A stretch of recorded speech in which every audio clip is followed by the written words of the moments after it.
आप सब जो देख रहे हो इस वीडियो में दो फोटो लड़का लड़की का, आप सबको कहता चलूँ पहले हिंदू धर्म से था और अभी मुस्लिम धर्म हो में बना लिया, कन्वर्ट कर लिया। माशाअल्लाह किस वजह से हुआ? पहले तो लड़का ने इस्लाम धर्म कबूल किया, उसके बाद उसकी वाइफ ने।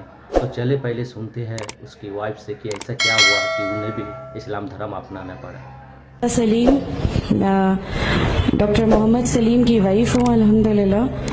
हम लोग भोपाल से बिलोंग करते हैं। मेरे हस्बैंड ने पहले इस्लाम कबूल किया, एक जैन फैमिली से बिलोंग करते हैं। मैं अग्रवाल फैमिली से थी।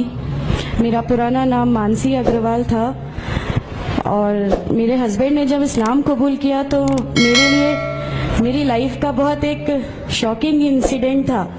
मैंने फर्स्ट टाइम किसी को पहली बार देखे, मैंने किसी को नमाज पढ़ते हुए देखा। मैंने अचानक ही अक्सर करके एक पर्टिकुलर टाइम होता था और ये घर से कहीं चले जाते थे और मैं इनसे पूछती थी कि आप कहाँ जाते हैं, तो ये रिप्लाई करते थे this is none of your business, you have to do your job. तो मैं भी खामोश हो जाती थी। बाकी मेरे फादर इन लॉ से अक्सर इनकी डिबेट और सब कुछ हुआ करता था, बट मुझे नहीं समझ में आता था कि ये डिबेट क्या है, ये लोग किस बात पे इतना ज्यादा, मतलब इनका डिबेट इतना एग्रेसिव मूवमेंट्स पे कैसे आ जाता है। तो बाकी फिर एक धीरे धीरे जब मुझे ये इस्लाम के बाद, पहले तो ये लोग नहीं बताए, बट फर्स्ट टाइम जब मैंने इनका फजर की नमाज थी और अचानक मेरी नींद खुली और मैंने इनको नमाज पढ़ते हुए देखा। मैंने इनसे पूछा कि आप क्या नमाज पढ़ रहे हैं, क्योंकि सिर्फ टेलीविजन पे देखा था कि हाँ ऐसे जो करते हैं वो नमाज के एक्शंस हैं। मैंने इनसे पूछा कि आप नमाज पढ़ रहे हैं, इन्होंने कहा कि हाँ मैं नमाज पढ़ रहा हूँ। मैंने बिल्कुल देर नहीं की मेरे फादर इन लॉ को बताने में। मैं रूम से बाहर निकल के और मैंने सबसे पहले उनको बताया कि पापा जी आज इनको मैंने नमाज पढ़ते हुए देखा। उन्होंने मुझसे कहा कि ठीक है खामोश रहो, अभी किसी से कहना नहीं, हम देखेंगे क्या कर सकते हैं।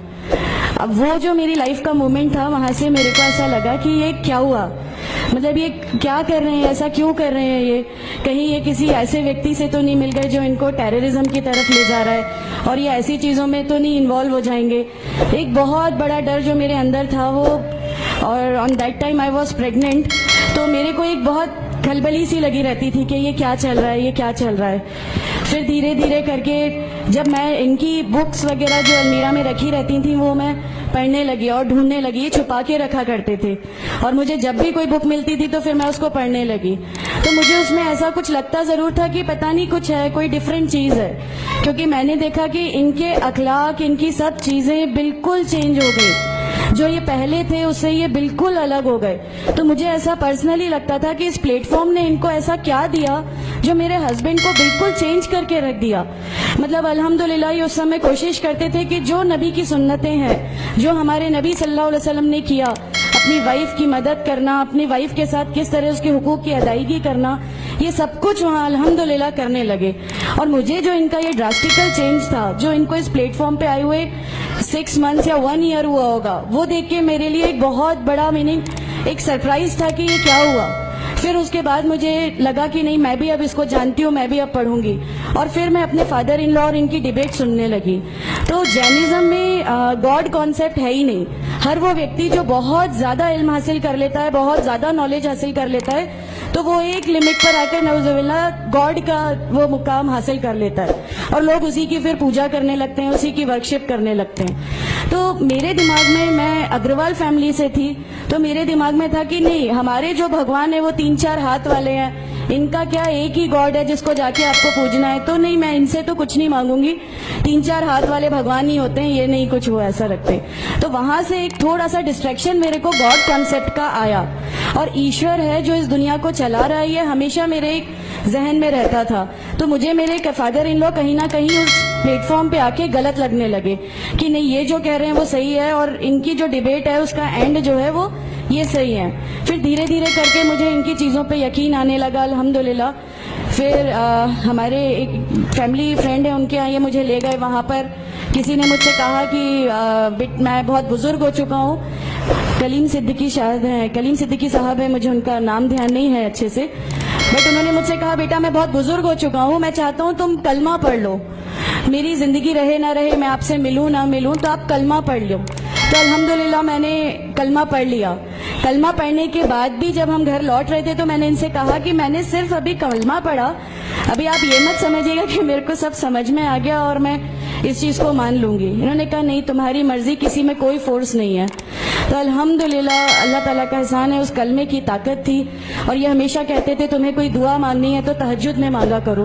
तहज्जुद का जो टाइम होता है वो बहुत कीमती होता है और उसमें अल्लाह ताला सबकी दुआएं कबूल करता है। इन्होंने मुझे एक दुआ सिखाई थी कि तुम एक दुआ मांगो कि या मेरे रब, अगर मेरा हस्बैंड गलत रास्ते पर है तो उसको सही रास्ते पे ले आ, और अगर मैं गलत रास्ते पे हूं तो मुझे सही रास्ता दिखा दे।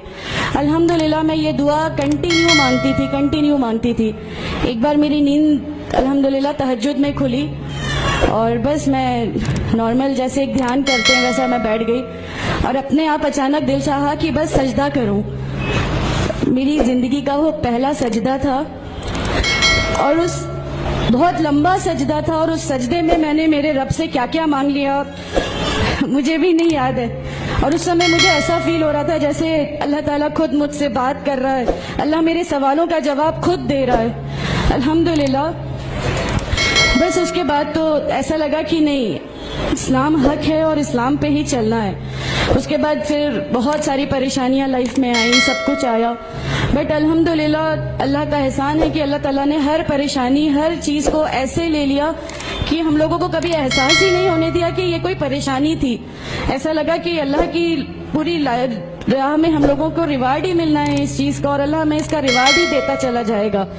अल्हम्दुलिल्लाह बस उस समय से शुरुआत हुई थी दीन इस्लाम की। अल्हम्दुलिल्लाह आगे चल के परेशानियां, तकलीफें हर रिवर्ट की जिंदगी में आती हैं, लेकिन मैं हर रिवर्ट बहन से ये कहना चाहती हूँ कि अल्लाह की खातिर आप लोग इस दीन में आए हैं, किसी और चीज के लिए नहीं आए। तो अल्लाह ही की खातिर इन परेशानियों को भी झेलिए, अल्लाह ही की खातिर झेलिए। अल्लाह ताला अगर आप लोगों से माशाअल्लाह, मैं जब घर से निकली, जब हमारे फादर इन लॉ ने हमें घर से निकाला, मेरे बच्चे की, छोटा बच्चा था, छोटे वाले की सिर्फ एक दूध की बोतल थी, इसके अलावा कुछ भी नहीं था।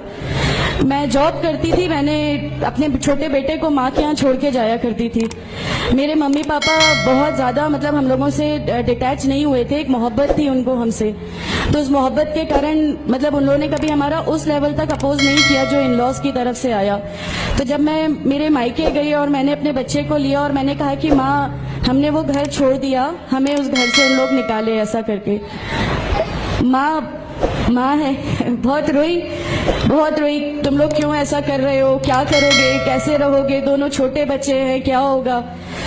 मैंने कहा कि माँ आप सिर्फ एक माँ हो ना, वो मुझे 70 माँओं के बराबर मोहब्बत करता है, तो जो रब मुझे मेरी 70 माँओं के बराबर मोहब्बत करता है वो कैसे इस दुनिया में मुझे रुस्वा कर सकता है। सिर्फ एक छोटा सा ये विश्वास था, अल्हम्दुलिल्लाह उस विश्वास को रखते हुए सारी चीजें, सब परेशानियां ऐसे अल्लाह ताला ने ले ली कि उसका मेरे पास कोई मतलब कहने के लिए भी शब्द नहीं है, अल्हम्दुलिल्लाह। और मैं आप लोगों से सबसे गुजारिश करती हूँ, और अगर अल्लाह ने मुझे आप लोगों की एक ऐसी बहन बना दिया जो आपकी परेशानियां, आपकी हर उसमें, हमारा घर, हमारी सब कुछ अल्हम्दुलिल्लाह आपके लिए है, क्योंकि हम लोग ठान के बैठे हैं हमारा जीना मरना, हमारी नमाजें, हमारा सब कुछ सिर्फ अल्लाह के लिए है, और यही लेके हमको जाना। अगर दिल इजाजत दे तो इस वीडियो को दूसरे तक शेयर करें।